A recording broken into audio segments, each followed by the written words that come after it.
Добрый день, дорогие телезрители! Вы смотрите программу «Акцент», в студии Анастасия Алексеева.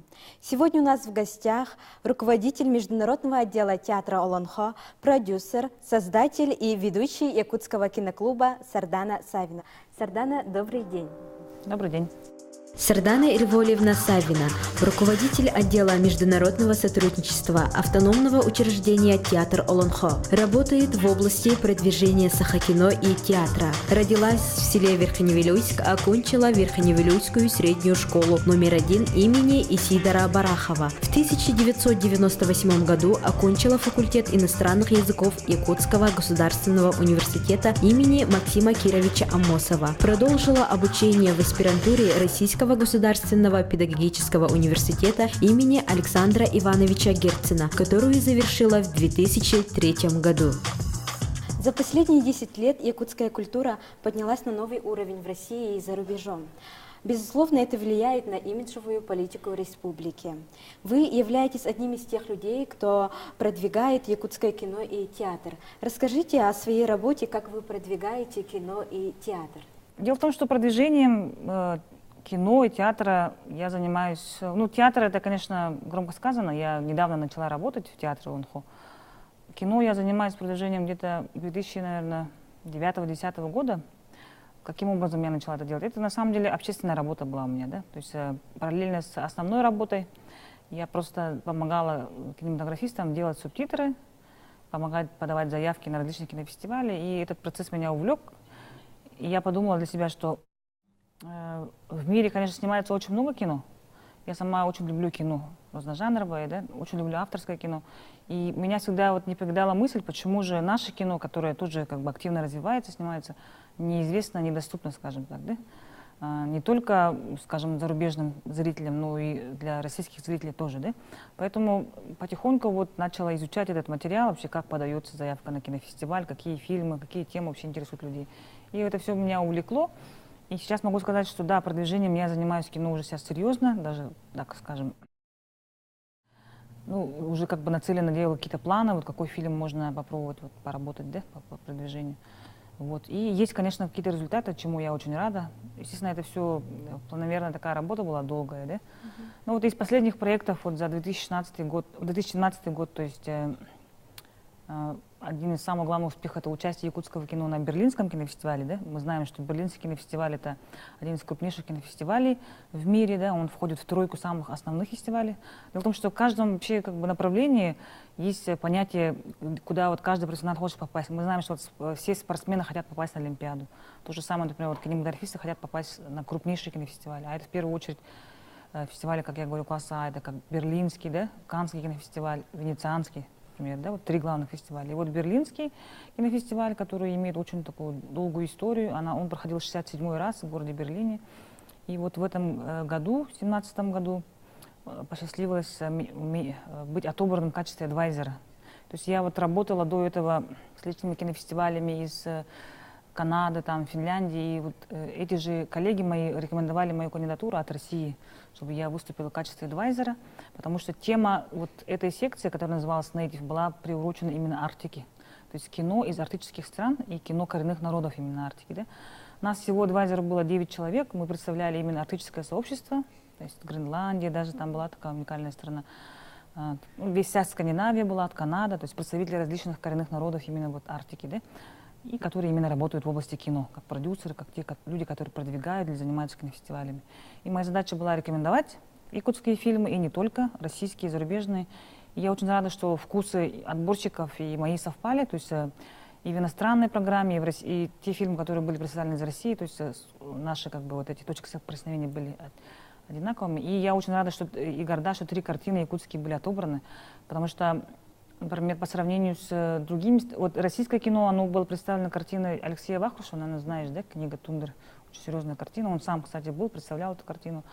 И почему-то после этой картины вот плюс 3 якутские были отобраны, то есть мы все представляли 4, получается, российское кино, да, из них 3, получается, из Якутии, чем, конечно, мы очень сильно многих взволновали. людей, которые вот, ну, работают на кинофестивалях в России и так далее. То есть это были картины, ну, «24 снега», нашумевшая документалка, да, немножко старая, но очень интересная картина Прокопия Романовича Наговицына «Мальчик и озеро», да, произведение Кулаковского, и «Дюхегой Аи», то есть такая тоже авторская работа нашего известного режиссера Сергея Потапова. Вот, и эти три картины впервые в истории, опять же, нашего якутского кино были представлены, чему я очень, конечно, горда и рада, потому что я помню прямо в каталоге, вот посвященной этой секции, сам программный директор фестиваля Дитер Кослик писал, что впервые в истории Берлинского кинофестиваля 3 картины из Республики Саха, которые находятся там-то, да, из России, будут представлены. Вот. То есть это наш первый шаг, поэтому я надеюсь, что каждый, ну не каждый год, но, по крайней мере, Берлин теперь знает, и Отборщики знают, что есть такой регион, и есть уникальное кино там, своя культура, язык, и я надеюсь, что в будущем мы также там будем, в каких-то отдельных программах. Вот. Ну что еще, помимо Берлинского кинофестиваля, у нас... Вообще этот год, конечно, для меня был очень насыщенный в плане профессиональной деятельности, да? У нас еще был проект, после приезда из Берлина мы сразу окунулись в большой проект под названием съемки полнометражного фильма «Нанук». То есть эта картина, она не якутского производства, это европейская картина, ее производили, ну, продюсер компания из Болгарии, Германии, Франции, а наша сторона выступала как делегированный продюсер, то есть мы вот с Любовью Борисовой вместе собрали команду, чтобы вот работать вместе с иностранцами, да. И меня радует тот факт, что вот съемки были очень тяжелые, конечно, это был для нас большущий опыт, вообще как работать. Потому что у меня в мечтах, конечно, чтобы в будущем было много проектов у нас в Якутии именно по копродукции. Наш регион, конечно, уникальный в плане локаций, да, прекрасных там ландшафтов, видов. У нас очень хорошая база есть уже, скажем, при Сахафильме, есть аппаратура готовая, которая, может быть, не вся представлена, но потихоньку они закупаются. Есть очень много прекрасных актеров, есть очень много хороших профессионалов в различных областях, которые могут дать фору, скажем, тем же иностранным своим коллегам. Да? Например, у нас в команде было около 30 ребят, то есть нашей республики, в каждом секторе. И вот, например, наш известный режиссер Семен Аманатов, он работал в качестве гриб, ну, они работали со Светом, да, тоже с болгарским там световиком, они вместе создали команду, и те были очень как бы довольны работой вообще на самом деле. И сейчас вот я держу с ними контакты с продюсерской компанией Red Carpet, как раз вот. И они меня обрадовали тем, что они закончили работать по постпродакшену и уже вот ищут выхода мировой премьеры. Я очень тоже немножко внутри себя волнуюсь, потому что мы все-таки какое-то отношение имели к этой картине, хотя, конечно, идея не наша была, сценарий там и так далее, все как бы, ну это иностранная сторона, мы просто как исполнители вот с этой стороны работали. Но опять же на нас была ответственность, что мы находили актеров, кастинг делали, мы искали, вплоть до героя собаки, там есть главный герой собака, да, то есть аляскинский маламут играл местный, вы видите потом, наверное. Его зовут Гектор в реале, а в фильме его звали Куна. Вот. И наши виды, наша река прекрасная, Ленские столбы, все там будет. Поэтому я еще раз благодарю команду свою, которая согласилась работать в этом проекте, и все те организации, которые выступили в качестве, скажем так, ну, партнеров, да, помогали всячески. То есть был очень хороший опыт. Вот. Что еще?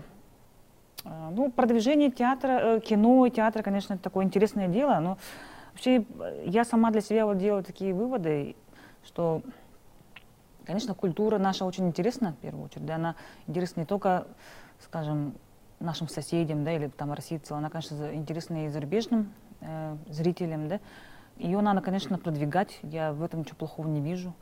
Многие говорят, что зачем это делать там, и так далее. То есть, с одной стороны, конечно, приятно вариться в собственном котле, но с другой стороны, мир же, он, тем более сейчас, когда есть интернет, все открыто. Вот я сама, например, вот анализирую по своим детям, да, вот мои дети очень часто в последнее время стали зависать в так называемом канале YouTube. Мы знаем, что один из самых мощнейших, да, медиа, ну, как называется, социальных сетей, где вот все черпают информацию. И я была очень сильно, не то чтобы не сильно, но я просто анализирую и вижу, что там нет контента, посвященного нашей республике.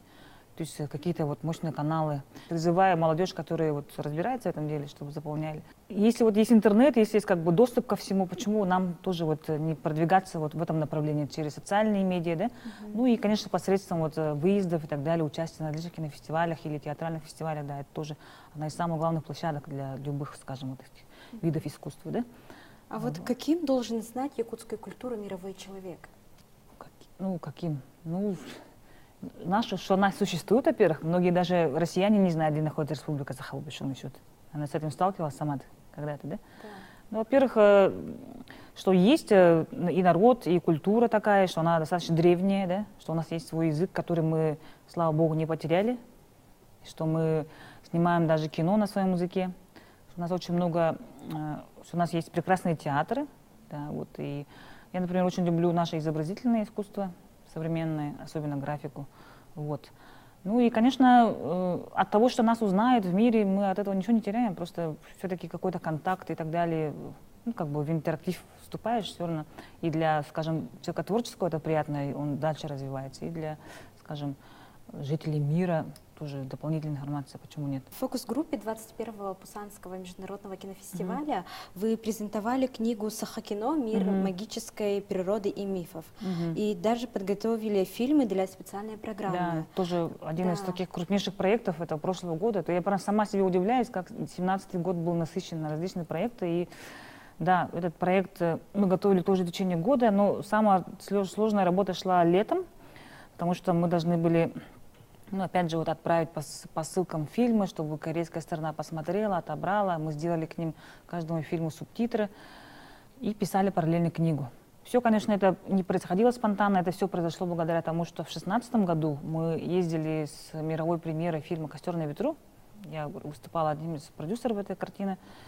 И вот очень сильно эта картина заинтересовала корейскую сторону, потому что они в этой картине увидели, во-первых, то, что в России есть азиатские регионы и азиатская культура. Фильм им очень понравился, и они были очень удивлены, и прямо у них как бы было любопытство такое вообще, увидеть, что же есть там еще.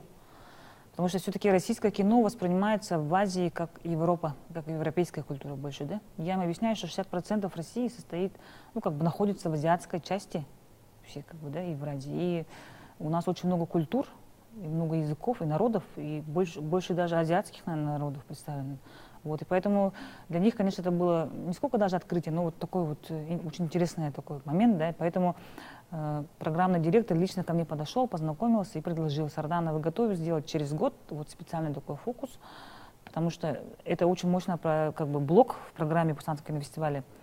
Любая страна азиатская жаждет там оказаться, потому что это промо региона, да, промо культуры, языка, там, имиджевой политики этого региона. Например, до нас была страна Колумбия, до этого были, ну, там, страны Средней Азии, например, да, Китай делал фокус, Индию делал фокус, ну, такие вот мощные государства, да.